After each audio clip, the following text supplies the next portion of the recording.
Even when you can't see me, even when you can't feel me, even when it's only every now and again that you feel the tug on the other end of the line, but you'll know he's there because his word said so. I may not be able to walk on water, but I can walk on a word as long as it comes from him. If he said come, then he's going to take care of me. If I sink, he's going to catch me. If I drown, he's going to revive me. I'm not going to worry about how it turns out. I'm just going to know that in the end, he's I am. Hallelujah. He's still able.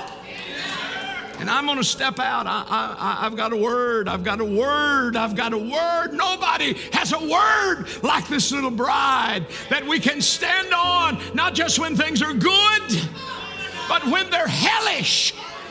When the hounds of hell are against you, when your family's falling apart, when your children are backslid and running after the world, when your body is failing you, that's the hour to step out on the word. So if we're feeling disconnected, and sometimes we do, this is not to condemn you or to judge you or even to blame you. But who else are we going to blame? If we can't blame him because he said, I'll always be with you, I'll go with you even to the end of the world. We know he'll never leave us, he'll never forsake us. Then if we're disconnected, who hung up? Who ghosted who? Who forgot to stay connected to the vine? He said, if you abide in me and my words abide in you. And that means that if is there. It's that small little word that says you've got to do this. There is a prerequisite. There is a requirement in this hour.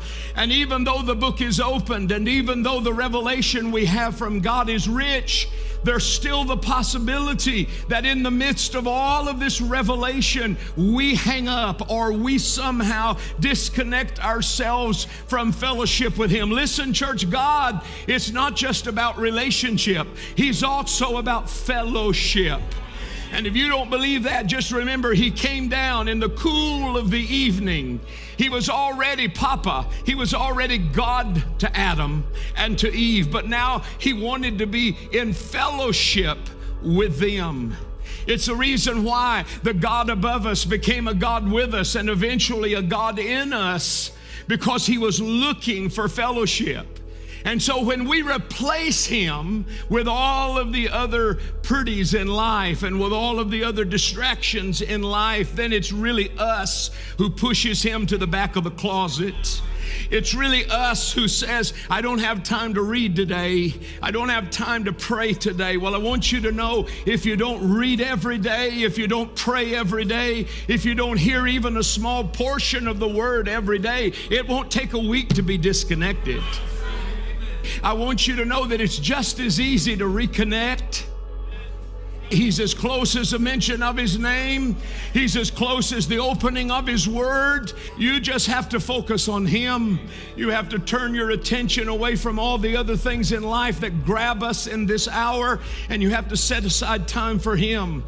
Your time with him is more important than the time with your boyfriend or your girlfriend or your husband or your wife or your siblings. Come on. It's more important than your Christmas meal.